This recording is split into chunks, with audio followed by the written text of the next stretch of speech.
to Raise the Bar Smart Money podcast. Your host, Juan Pablo Delgado, who is a business owner, co-founder of RTB Latinx and Financial Pro, will take you with business owners, professionals, and people who are in the hustle. Raise the Bar Smart Money podcast es un espacio para cotorrear sobre negocios, emprendimiento, la vida misma y el billete. Bienvenidos. Why you should start an app business in 2021? Why you should consider building a software product to scale your business? And how to integrate lean and agile practices into all areas of your life? What about contracting and working with freelance talent or leading a remote team? Maybe finding a technical partner? And also consider this: how to validate ideas before you build them, or how to come up with a business idea. My guest is Nelly Yusupova. She's a Chief Technical Officer with over 18 years of experience leading companies to technical excellence. She is a startup tech advisor, outsourced CTO, and the creator of TechSpeak for entrepreneurs. Nelly is on a mission to help entrepreneurs minimize technology mistakes. Through her online masterclass, TechSpeak for Entrepreneurs, she provides the roadmap to successfully manage technology teams and projects without being technical or knowing how to code. Just recently, she was included in Fast Company's League of Extraordinary Women. Nelly has been at the forefront of the women movement online since 1999 and is a Wall Street Journal's Woman on the IT Fast Track. Nelly Yusupova, welcome to the podcast. It's a pleasure to have you. Oh, it's a pleasure to be here, Juan. I'm looking forward to our call. All right. Thank you. Thank you so much for being here. And Nelly, in a few minutes, please tell our community a little bit about yourself, your backstory. What do you think people should know about you? Sure. I have, currently I'm a CTO, I'm a startup tech advisor, and I created an online training called TechSpeak for Entrepreneurs, where I teach non-technical entrepreneurs how to manage tech projects and teams without being technical or knowing how to code. I had a long story getting here. I'm very technical now, but when I got started in tech, when I decided to learn technology and go into computer science, I actually was so clueless about tech. I thought it was going to teach me how to use Microsoft Word and Microsoft Excel really, really well. And I turned on a computer for the very first time in my computer science class. So that's where I came from. And my journey in the tech space from there started very unexpectedly, because once I saw the power of technology, I absolutely fell in love with it. I saw the power of creating something rather than just being the user of technology, and how much power you can have when you solve problems with technology for other people. So that's where I got the bug. I early on got exposed to working in a startup in a company called Web Girls International. This was in the early 90s. Their mission was to get more women online, and I loved the mission. I loved working with them. I learned a ton. And by the time I finished school, I was actually running the entire tech department. Oh, wow. Yeah, it was really, I mean, that's the beauty of working in a small company. You get to learn a lot. You get to try on different hats. And the two tech guys who were working with me, they left, and I just took on the reins, and it was really empowering to be able to do that. Then very briefly, I went over to work for a big company and didn't like the culture, coming from a startup world where I literally had the keys to the kingdom. and going to a big company is very, very different. The bureaucracy, the slowness of how slow they moved was not for me. And I jumped at the opportunity to go back to Web Girls as a CTO in my early 20s. And that's where I really took the reins and learned the craft of being a CTO, building teams, managing projects, managing and growing as a person, not just in the tech space, not just on the tech side, but also business and marketing and sales. I did all of it. And because I was in a small company, I got to do all of it, which made me a much more well-rounded person. And through that, I started getting speaking opportunities, and I started talking across the country to different entrepreneurs about opportunities in tech and building tech businesses.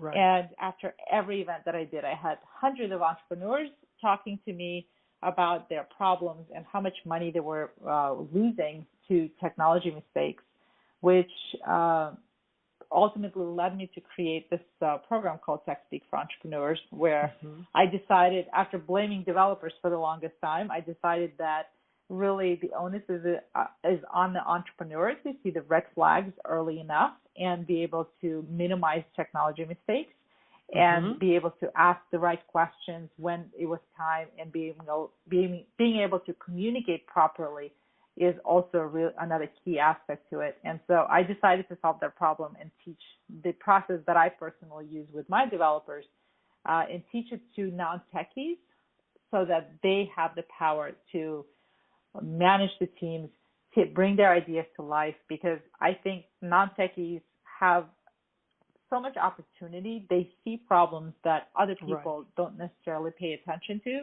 And if they have the skill set to be able to manage the team and know the process for how to do that, they become unstoppable. Wow, exactly. No, that's amazing. That's amazing, Nelly. And it's very important right now because, well, COVID accelerated the technology adoption and remote work, as we know, and also entrepreneurs with specific domain expertise are, well positioned to identify problems that, of course, could be automated with any software. And I don't know if you can share with us some really good examples about that. Absolutely, I would love to, and I'll share some examples with you who are people who come from traditionally non-technical backgrounds, just so that you can see the possibilities. And the first example that I love to use is a yoga instructor who had a brick and mortar business, and she was trading her hours for money, right? And, even though she had other employees, she couldn't scale beyond the number of hours that all of them could work. And she wanted to be able to scale beyond that. So her idea was to build an app to teach parents how to do yoga with their children. And as soon as she launched the app, she instantly became a global business and supplemented her income from something that she was already doing, but by using technology and tapping into that industry or that side of the market, she was able to capture a global audience to be able to teach them how to do yoga. And any parent from anywhere in the world who had kids and was interested in it would buy the app and get the service. Another example is a wedding-focused flower shop owner. She consistently heard this problem from her customers, how hard it was to connect with different wedding vendors. And so she created an app that connected brides to vendors and an entire, almost like a CRM that helped them track all of that stuff. And she connected the vendors to the business. So it was exactly the stuff that she knew. She dealt with a lot of those vendors, and now she just helped make that connection and build a software product to be able to solve that problem. Another example is a house inspector who had a very specific process for how he was doing house inspections. And he built an app that helped other inspectors conduct and log inspections with ease, because technology lends itself so well to actually solving these types of problems of process and taking your domain expertise and transforming it into something that could help others. So those are some examples. And another one that I love to use is a realtor who saw inefficiencies in the real estate business for many, many years, and finally decided that he wanted to build an app that saves other realtors a lot of time and money. and will make them much more efficient at their jobs. So he built a quick little prototype and showed it to a potential customer, which is another real estate agency, and they actually prepaid him to build the app because he found a pain point so big that they were really excited about bringing that idea out into the market. So without any technology, with just an idea and a prototype, he was able to pre-sell his idea and then Right, came to exactly. TechSpeak to actually learn how to manage the team. Yeah.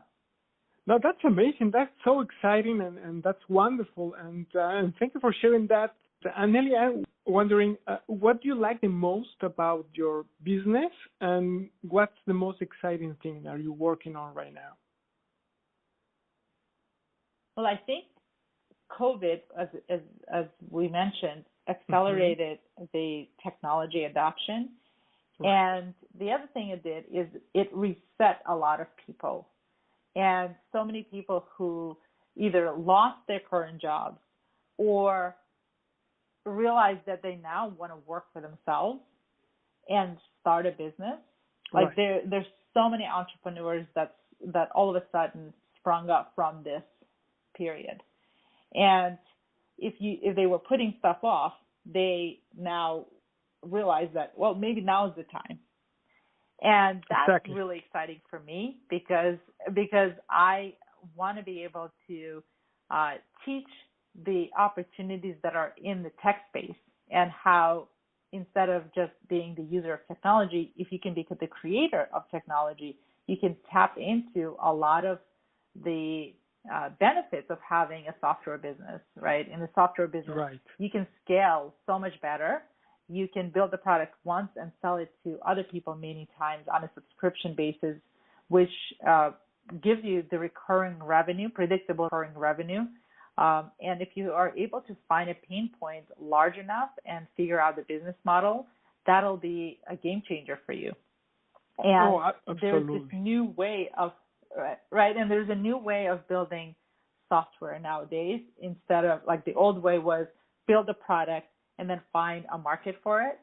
And the new way, the lean way of building products is actually finding the market first, identify a pain point, and then build a product that solves directly that pain point, which was that real estate example that I shared with you was that.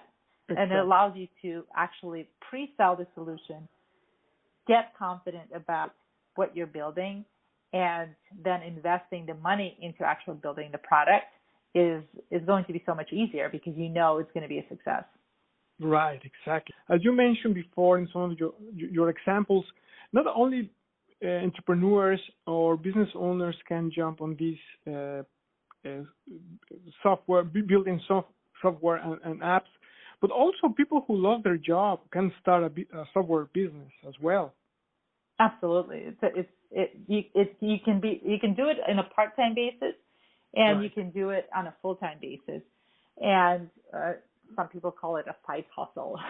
Exactly. Because if you're able to have a really good process and specify what you need to build and how, then you can manage the developers from anywhere in the world to be able to build the thing for you, and you can manage it a few hours a day to be able to actually make sure that things are moving in the right direction. And so it's a really great way to build a supplemental income. The idea that you have when you do a lot of this market research, you can determine like how big do you want to get.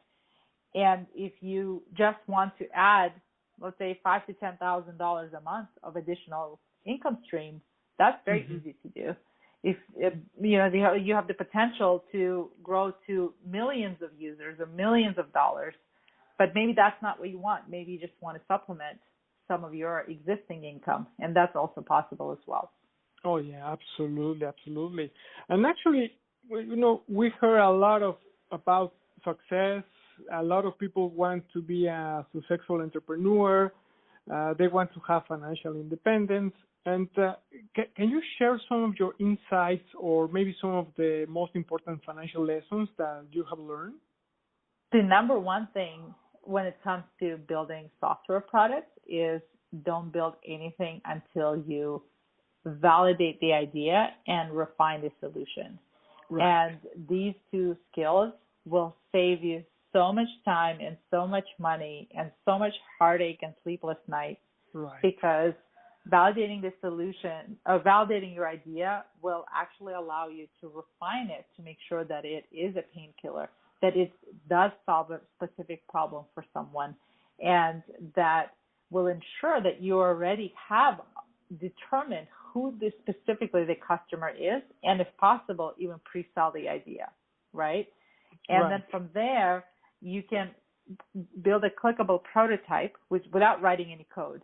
And it's a very easy skill to learn, to be able to actually visualize what that potential solution would look like. And then you can show it to potential customers. Mm-hmm. And they're so realistic that your potential customers won't even know that they're not a real product. And that will allow you to refine your solution. And between those two skills, you'll save thousands of dollars and actually will know. You'll have the confidence before you jump into development and spending thousands of dollars to actually build it. You have the confidence that, wow, I know that if I build this, I'm going to have customers. And Nelly, what accomplishments are you most proud of and why? I think exactly being where I am, coming from where I came from, completely non-technical background to being a CTO is an incredible accomplishment to me because I worked really, really hard for it. But this mindset of never fearing what you don't know really helped me get there because all along the way, I had so many opportunities and so many things that I didn't know. And I could have chosen to turn away, and I didn't. And so that choice and that perseverance is what makes me feel really proud about actually where I ended up today. Wow, that's amazing. And thank you so much for sharing. And also, I'm wondering, what are some of the struggles that you have and some of the lessons that you will learn from it? Well, I think earlier on in my career, having all the answers was something that I've always wanted, like a lot of people. And in business especially, you know that that's impossible. And when I learned this whole movement in the tech startup world about the Lean philosophy and learning early, or actually fail early, fail often, fail cheap, and I rephrase that to learn early, learn often, learn cheap. That whole concept completely changed my outlook on business, and I use it in my personal life as well. And it's all about minimizing mistakes and taking smaller steps in the right direction and pivoting and tweaking as you go along, iterating to success. And that, when I learned that completely shifted in the way I look at big decisions, in a way that I look at big projects that are oftentimes the things that make us that have that feeling of paralysis by analysis. That no longer existed for me. And I really loved learning that and applying it to my everyday life from that point on, because it changes the way you think, the way you work, and the way you emotionally feel on a daily basis. Oh, wow. All right. No, I appreciated that, and thank you for sharing that. And Nelly, I know that you have been at the forefront of the women's movement online since 1999, and I think it's Wall Street Journal's Women on the IT Fast Track, as part of actually just recently in Fast Company magazine, the League of Extraordinary Women. So congratulations for that. And what it feels. Yeah, I think empowering women has been such a big part of my career. I think it feels amazing to be able to see the transformations that something that you do can have on another person. And it's almost like addicting in a good way to be able to do that. And I think it's, getting the accomplishments and the rewards is awesome, but it's the day-to-day things that you can actually see with your eyes that make you feel exceptional and proud of the work that you do. Right. No, amazing. That's wonderful. And Nelly, what legacy will you want to leave behind? I want people to know me as the tech doctor who actually tried to cure the non-technical entrepreneurs' mistakes.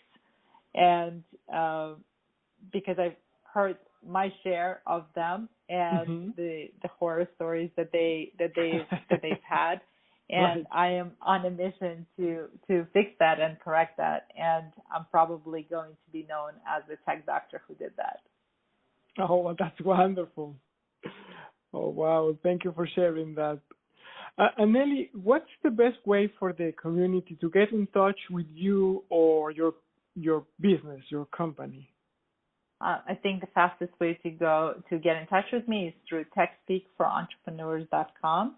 And from there, you can book a call with me. You can connect with me. You can take some of my free webinars if you're interested in getting into tech and want to learn what's the best way to do that.